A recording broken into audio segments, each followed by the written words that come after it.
दोस्तों, आज के इस सेशन में हम लोग अकबर के नवरत्न के बारे में देखेंगे। और नवरत्न बहुत ही इम्पोर्टेंट है, क्योंकि जो नवरत्न का मतलब होता है कि 9 बड़े हस्ती।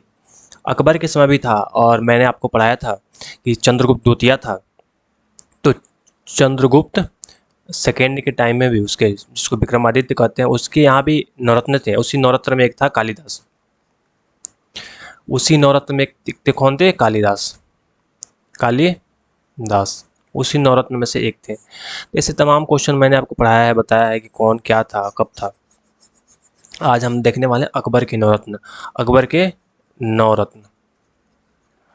और अकबर के नवरत्न के बारे में, कौन किस फील्ड में था, कौन साहित्य में था, कौन कल्चर में था, कौन नाच नाच बजाना में था, तो कौन संगीत में था, कौन वैज्ञानिक दृष्टिकोण से था। मतलब सारे फील्ड के लोग नवरत्न नवरत्न में शामिल होते हैं।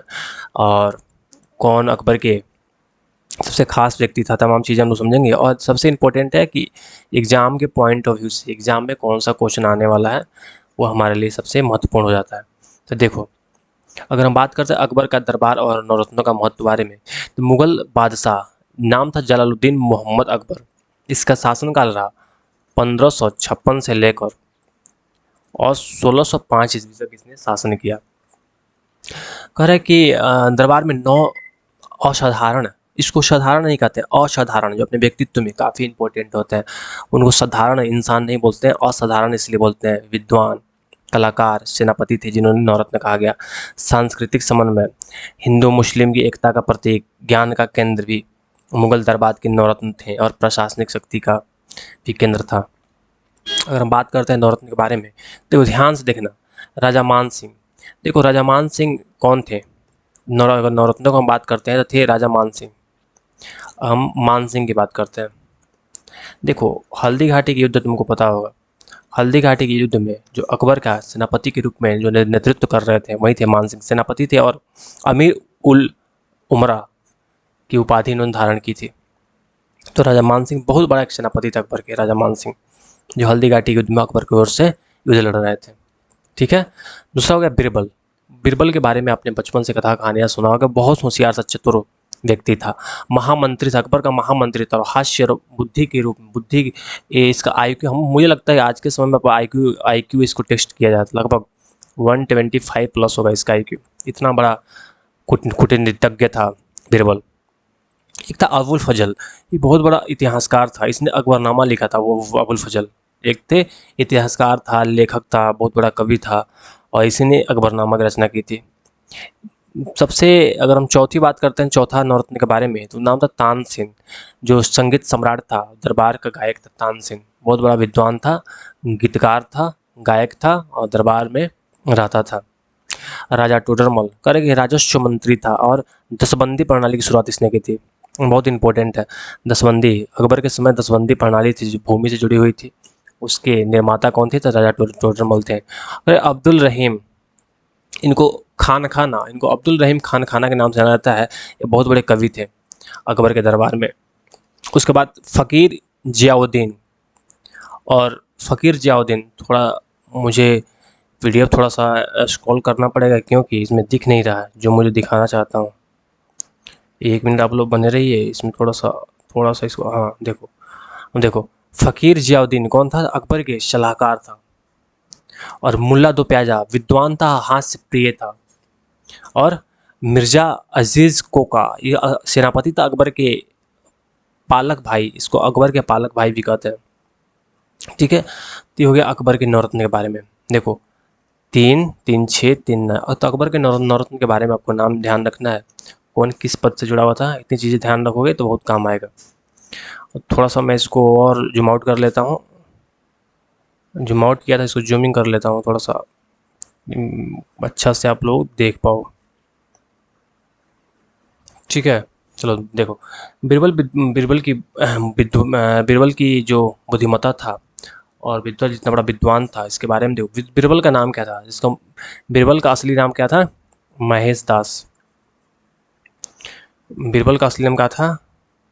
महेश, देखो थोड़ा गड़बड़ हो गया, देखो अब देखो, महेश दास। बीरबल का नाम था महेश दास। और अकबर ने उन्हें बीरबल की उपाधि दी। बीरबल मतलब बहुत बड़ा विद्वान था, और जहाँ बुद्धि होता है ना वहाँ बल भी होता है, इसीलिए बीरबल, अकबर ने उसको बीरबल कहा था। महामंत्री का पद था, अकबर के सबसे प्रमुख सलाहकार था। हास्य, व्यंग और चतुराई से अकबर को हंसाया, और 1586 ईस्वी में अफगान विद्रोह दबाने में इसकी वीरगति हो गई। 1586, अकबर जीवित था लेकिन 1586 में बीरबल मारा गया। कौन सा विद्रोह? अफगान विद्रोह को दबाने के प्रयास में अकबर की मृत्यु हो जाती है। ध्यान रखना, बीरबल की मृत्यु के बाद भी लगभग 1605 ईस्वी तक अकबर जीवित रहा और शासन करता रहा। अबुल फजल इतिहासकार था, बहुत बड़ा विद्वान था, और अकबर के सबसे विश्वसनीय दरबारी दीन ए इलाही के प्रमुख प्रचारक था। अकबर ने दीन ए इलाही की शुरुआत की थी। आप लोग कमेंट करके बताओ कि अकबर ने दीन ए इलाही की शुरुआत कब की थी, क्योंकि मैं आपको पढ़ा चुका हूँ, तो मैं आपको बताऊँगा नहीं, आप लोगों को खुद बताना है। अकबर के शासनकाल का विद्वान था। अकबरनामा की रचना की थी। आईन अकबरी मुगल प्रशासन, कर व्यवस्था और साम्राज्य के विस्तार के बारे में बताया था आईन अकबरी में। मृत्यु 1602 ईस्वी में बीरबल के भाई वीर सिंह देव द्वारा हत्या कर दी गई। बीरबल का भाई था, एक था वीर सिंह देव, इसने इसकी हत्या कर दी, अबुल फजल की हत्या कर दी 1602 में। 1602 में इसकी मृत्यु हो गई और 1605 में अकबर की मृत्यु होती है। मतलब नौरत्न में से 2 नौरत्न तो ऐसे चले गए अकबर के। बहुत बड़ा विद्वान था। आईन अकबरी की रचना ही की थी, अकबरनामा की रचना ही की थी। अगर हम तानसेन की बात करते हैं तो गीत का सम्राट था, बहुत बड़ा गीतकार था तानसेन। इसका वास्तविक नाम होता इसका रामतनु पांडे इसका नाम था। रामतनु पांडे नाम था इसका, नाम था तानसेन। इसकी तानसेन के गुरु कौन थे? तो गुरु स्वामी हरिदास थे, वृंदावन के रहने वाले थे। और जो संगीतकार तानसेन था, कहाँ का था? ग्वालियर की निवासी था। ग्वालियर कहाँ है? मध्य प्रदेश, MP। कह रहे हैं कि राग दीपक और मेघ मल्हार गाने के लिए इसकी क्षमता थी। और अकबर द्वारा प्रदत्त जो उपाधि इसको मियाँ, अकबर ने इसको मियाँ कहा, मियाँ उपाधि दी थी, मियाँ की उपाधि दी थी तानसेन को। तानसेन एक ब्राह्मण था, रामतनु पांडे नाम था। बहुत बड़ा देखो, ऐसा नहीं है कि अकबर अगर आप लोग अंधविश्वास में हो, अगर आप लोग अकबर को सिर्फ एक मुस्लिम शासक मानते, बिल्कुल नहीं। अकबर के दरबार में हिंदू भी थे, अकबर के दरबार में ब्राह्मण भी थे, अकबर के दरबार में मुसलमान भी थे, हर लोग था। अकबर के दरबार में हर कोई शामिल था। अगर हम राजा टोडरमल की बात करते हैं तो अकबर के दीवाने आला वित्त मंत्री के रूप में इन्होंने काम किया। दसबंदी प्रणाली की जनक इसको कहा जाता है। ये क्या था दसबंदी प्रणाली? तो भूमि मापन, हर खेत का सटीक मापन जरीब से किया जाती थी, हर खेत का सटीक मापन जरीब से किया जाता था, इसको कहते हैं भूमि मापन। कर का निर्धारण उपज का 1/3 भाग कर के रूप में दिया जाता था अकबर को, लगभग 33%। कितना? 33%। राजपूत मूल पहले शेरशाह सूरी, फिर अकबर के सेवक के रूप में इन्होंने काम किया। शेरशाह सूरी भी था, उस टाइम भी थे राजा तोडरमल। बहुत बड़े एक इकोनॉमिस्ट थे, इसको अर्थशास्त्री कहते हैं, इसको अर्थशास्त्री थे, इसको इकोनॉमिस्ट भी कह सकते हैं आप, इसको इकोनॉमिस्ट भी कह सकते हैं इनको। बहुत बड़े विद्वान थे अर्थशास्त्र में। और अन्य नवरत्न के बारे में बात करते हैं तो राजा मान सिंह इतना बड़े विद्वान है, जो बड़ा विद्वान था बता दिया हूँ। अकबर के सबसे विश्वसनीय सेनापति, हल्दी घाटी के युद्ध में प्रमुख भूमिका निभाया, और अमीर उल उमरा की उपाधि इसको दी गई थी। अमीर उल उमरा की उपाधि दी गई राजा मान सिंह को। अब्दुल रहीम खान खाना बैरम खां के पुत्र थे, वहीं बैरम खां था। जब देखो अकबर बहुत छोटा था, अकबर जब हुमायूं मरा, जब 1556 ईस्वी में अकबर को गद्दी मिली, उस टाइम अकबर बहुत छोटा था, लगभग 14 वर्ष की आयु थी। 14 वर्ष की आयु में गद्दी संभाला। इस टाइम बच्चा था, इसीलिए बैरम खान ने इसको सपोर्ट किया था। बैरम खां वास्तव गद्दी तो बैरम खां, वास्तव शासक तो बैरम खां ही था, लेकिन गद्दी पर कौन बैठा था? अकबर बैठा था। तो उस टाइम छोटा था, बाद में बैरम खां को हटा कर कंट्रोल कर लिया था। तो वो है जो अब्दुल रहीम खान खाना है, ये अकबर का बचपन का मित्र था और बैरम खां का पुत्र था।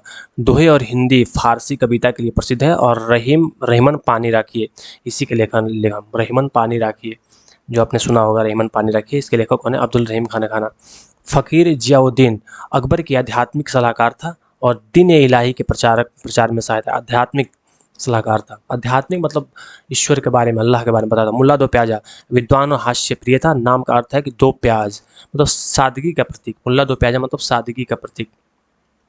अकबर के दरबार के 9 रत्न थे। देखो इतना चीज़ें इंपॉर्टेंट है, जो चीज़ें मैं आपको बता रहा हूँ, इतना चीज़ आप ध्यान रखोगे तो बीपीएससी में अगर बी अगर बीपीएससी में से ज़्यादा क्वेश्चन अगर नहीं बनेगा, मैं बता रहा हूँ। धार्मिक संबंध में अकबर के सुलह कुल की नीति, मतलब हिंदू मुस्लिम एकता की बात करता है अकबर। प्रशासनिक सुधार बात करना, टोडरमल दसबंदी प्रथा, आधुनिक कर व्यवस्था की नींव पड़ी। आधुनिक सिस्टम टैक्सेशन प्रणाली है, इस टैक्सेशन प्रणाली की नींव पड़ी थी।